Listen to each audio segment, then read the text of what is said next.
Yo, what's up? It's DGR, and today we're going to be reacting to a casual Geographic video titled, "Don't watch this video, you're afraid to smile or cry." I like learning about animals because they're interesting. Like since I was a little kid, I've always liked learning about animals and stuff like that. So whenever I want a video to learn about animals, I come to Casual Geographic. And the starting frame on this video looks a little questionable. It looks a little questionable. So let's get into it.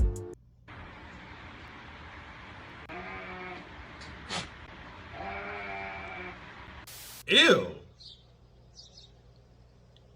Ew. Can I show this? This is the first. That's the first. We're like 10 seconds in, 13 seconds in. That's the first 13 seconds. Can I show any of that? YouTube, please. What is that? Yeah, about that. So I've been making content for almost 4 years now, and in that time, I put therapists in Bentleys and more people on couches in the housing crisis of '08. Probably an exaggeration, but you get the point. I've ruined more animals for people than the fans of Zootopia. So because of that, and because this video is 2 years old now, I thought it'd be fun to remake it. So, same rules apply. I challenge you to watch this video with a straight face. If you smile, you lose. Because I'm that confident, comment where in the video you folded. Because I got an ace in the hole, and I don't mean Austin. Okay. There's one surefire way to make... All right.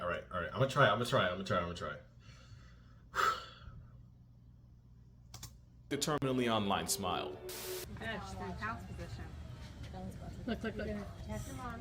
I like snow leopards. They used to be my favorite animal. Yeah, that'd do it. Now for a while, I wasn't a believer. I thought cats pretending to be scared by their cubs was one of those feel-good facts we made up. Like the idea that the four-letter C word that elephants think of when they see us is cute. The problem with that theory is we've seen lions, tigers, leopards, and snow leopards all do this. So, there's only two options. Either the most overqualified killing machines on Earth also have the awareness of a kumquat, or cat moms actually play scared to boost their child's confidence. Likely to encourage the type to stalk, hunt, and all the things he'll need to get his own groceries one day. But the underrated part is they don't just act, they overreact the way any parent supporting their child would. I've seen leopards get DoorDash delivered to the dome and not jump as high. The things mothers do for love. But what about fathers? There is no child support in the wild, and nothing stopping most males from going out for milk indefinitely. But there are some exceptions, like Murphy. Murphy is a 31-year-old bald eagle living in the World Bird Sanctuary in Missouri, where the symbol of America is expected to spend the rest of his life after an injury left him unable to fly. He'd also probably never have a mate since he was never able to bond with any of the females. For a minute, it seemed Murphy's law had our boy in a chokehold. But one day last spring, keepers noticed Murphy acting weird, or at least weird for a grounded avian incel. They took a closer look and realized Murphy had built a nest, but instead of an egg, he had a rock that he made his full-time job protecting from not just people, but the other eagles too. Scientists believe that spring hormonal changes had triggered an internal response in Murphy. In other words, that baby fever had him acting different. But the story didn't end there. A couple weeks later, several miles away, an eagle nest had fallen during a bad storm. And one thing about eagle nests, they're much bigger than you think. The fall killed one of the eagle chicks and left the other one an orphan. And that's how Murphy got promoted from a rock to a real-life baby. Keepers introduced him with a little eaglet in a safety cage in case Murphy switched up and chose violence. He chose quite the opposite. He showed genuine curiosity in the orphan and eventually started feeding it completely on his own. And just like that, first-time father Murphy took the chick under his semi-crippled wing and the two bonded. Bro manifested fatherhood. And only a couple months later, Eaglet 23-126 was released back into the wild after being successfully raised by Murphy. And while it's technically bad luck to name a bird meant to be released, Murphy's son still managed to leave with a nickname, Rocky. Speaking of the rock that started it all, Murphy's Rockchild would be auctioned off with the proceeds going to the sanctuary's food bill. As for Murphy, I'm sure he's enjoying the empty nest. At least until next spring when he'll probably do it all over again. And speaking of bodyguards for birds, next, we gotta talk about the Maremma. This cotton-colored canine was bred in the mountains of Italy by farmers to protect their livestock from anything from packs of wolves or bears to even white-tailed sea eagles. But they don't just look like sheep. Maremma puppies are often raised alongside sheep with very little human contact, leading to an overprotective Q-tip that views the entire flock as its family. Don't get me wrong, Maremmas have the personality of a cinnamon roll most of the time, until you give dog Toretto a reason. So in this case, if you flock around, you will find out. And that doesn't just go for sheep. On the complete opposite side of the world, on Middle Island off the coast of Australia, the world's smallest penguin was flirting with extinction. The little blue penguin nearly got wiped out of existence by foxes. So bad that the population that was once at 20,000 got cut down to Foxes? 27. That's when a farmer had an idea. Swampy Marsh already had Maremma dogs guarding his free-range chickens, and you know what they say, penguins are just business chickens in suits. So he had two of his dogs, Yudi and Tula, raised around penguins. How'd they get their name? That's how. And just like that, the two dogs would see all What's how?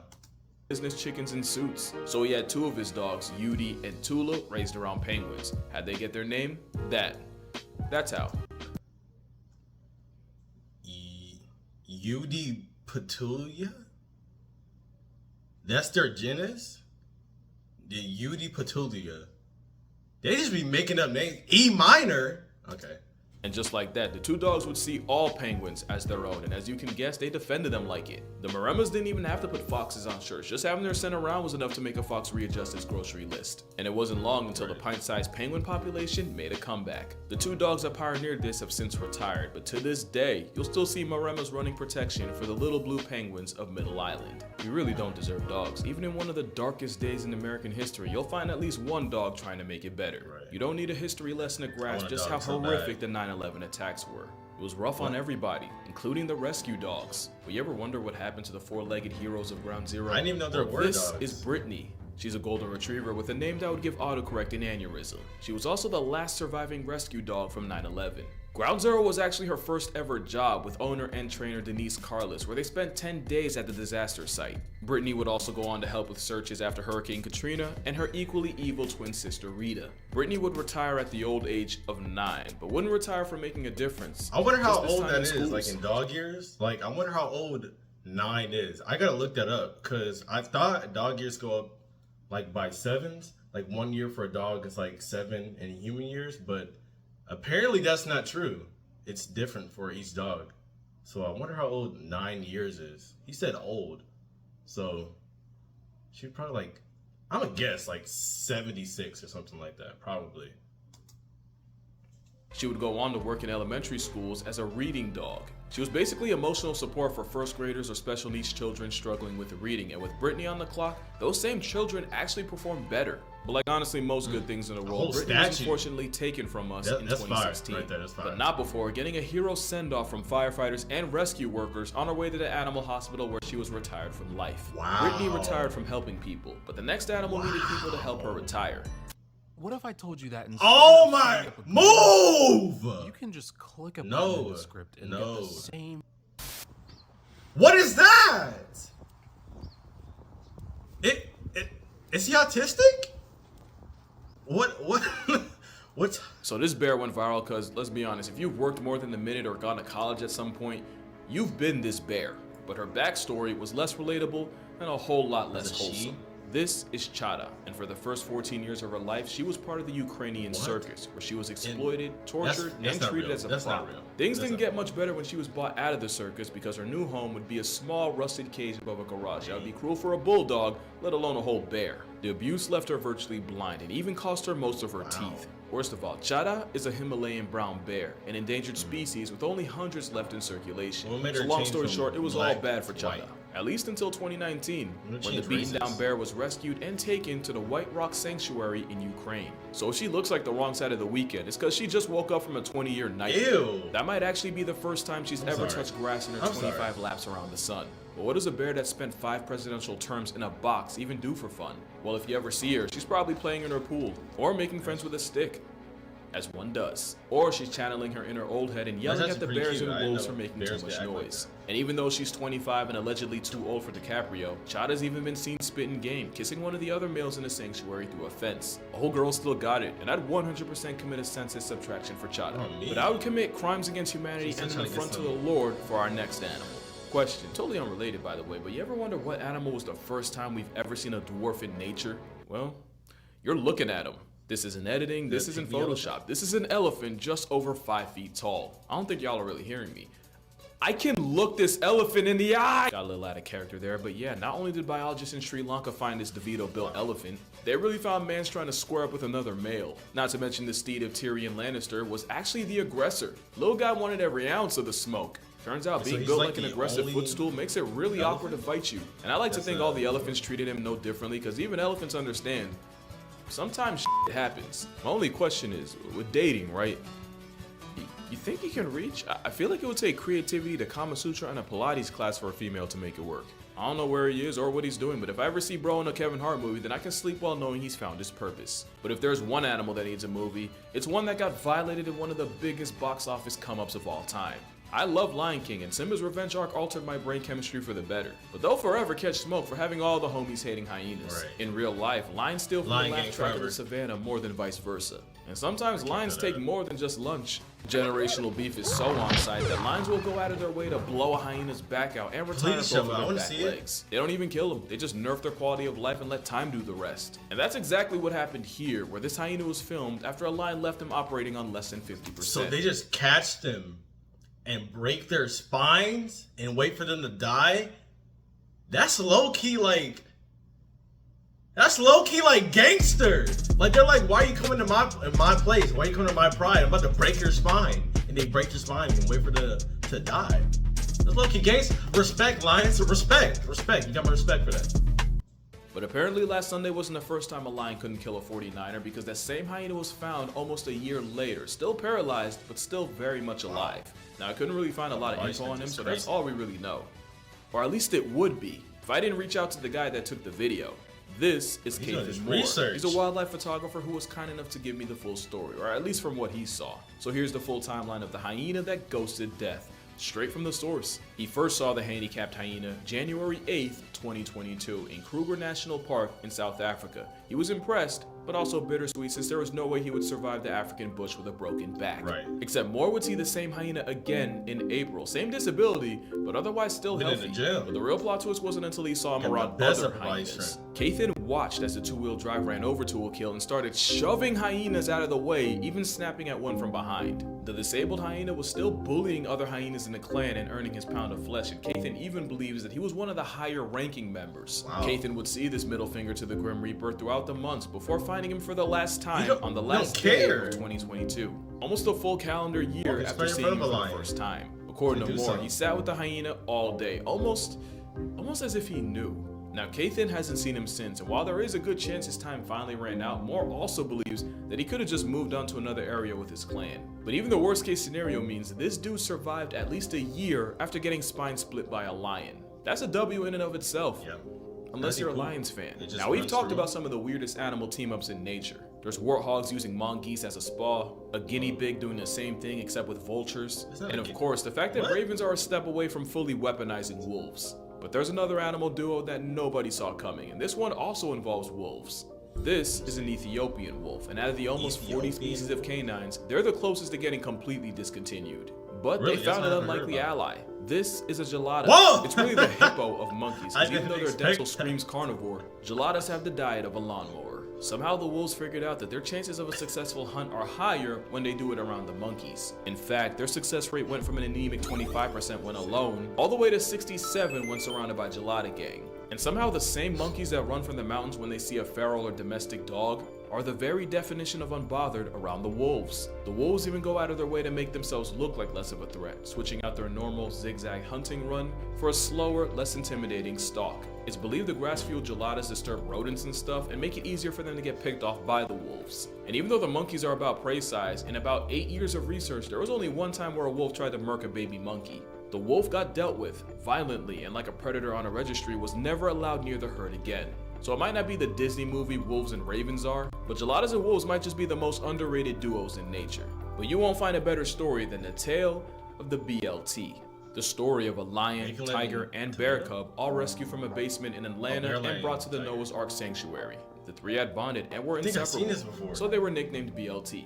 B for Baloo the bear, L for Leo the lion, and T for the tiger named Shere Khan.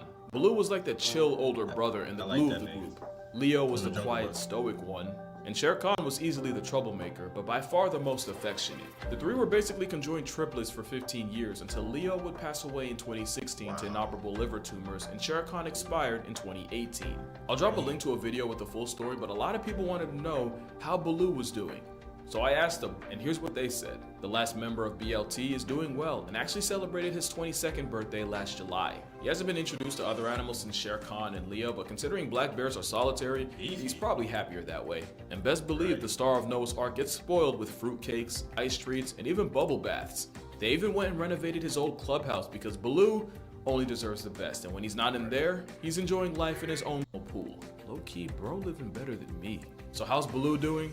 He's doing how he deserves. Also, his favorite treats are Tootsie Pops and Oreos. That has nothing to do with anything, I just thought it was cool. Speaking of Oreos, what do a parrot, a raven, a seal, and a beluga all have in common? They've all shown the ability to mimic human speech, from conversing corvids to catcalling seals. But there's another animal not enough people know about, and that would be Wilkie, a 14-year-old orca in Antibes, France, and the first one to ever mimic human speech. And before you say it, no, not like this. I think. I hope. You see, orcas aren't just intelligent, they have cultures and different trends that they follow, just like us. They also have different dialects, with each family group having different tones and frequencies. It's like how I can say Aaron earned an iron earn, but if you in Baltimore, you finna hear earn and iron earn. Wilkie was trained to mimic her caretaker, saying things like hello, bye-bye, and even count to 3. 1, 2, 3. Wow. Hey, before you judge them, just remember, they're doing that from a nostril on their head. It's all fun and games until you're on a boat and a desaturated serial killer tells you bye-bye. But like with other talking animals, orcas are just mimicking the sounds they hear around them. Mimicry is a vital skill for a lot of animals, but it's also led to one of the most iconic animal pictures of all time. You've definitely seen this viral picture, but you probably don't know the tragic chain of events that led to it. The man taking the selfie is Matthew Shamavu, and the 2 girls behind him are Dakazi on the left and Ndezi. It was taken in Virunga National Park, home to up to 1,000 endangered mountain gorillas. Here, the biggest threat to a 400-pound pacifist is poachers, either trafficking babies as pets or straight up slaughtering adults to sell as trophies. And that's what happened in 2007, with a mother gorilla taking a bullet to the back of the head, execution style. She was long gone by the time rangers got to her, but they found 2-month-old Dakazi still clinging to her life-deprived mother. Like the gorilla she was taken in, but it wasn't looking good. She was severely dehydrated after 24 hours without milk, and even developed pneumonia 2 weeks after being brought in. That's when Andre Bauma got involved. He was the manager of the orphanage Dakazi was brought to, and he willed the sick baby gorilla back to health. The very first time they met, Andre held the baby against his bare chest for warmth and kept her there all night. Unfortunately, the story would only get worse. Barely a month later, another attack cost the park 5 gorillas, and yet another orphan was brought in, this one named Ndezi. Dakazi and Ndezi were raised together and became not just lifelong friends, but sisters. Not only did Dakazi see her as family, she saw Andre Bauma as a mother. Gender roles be damned, and the feeling was mutual, with Andre seeing the orphans as daughters. Now, raising children's hard enough, and gorillas are no exception, but Andre actually had a secret weapon to keep the girls alive.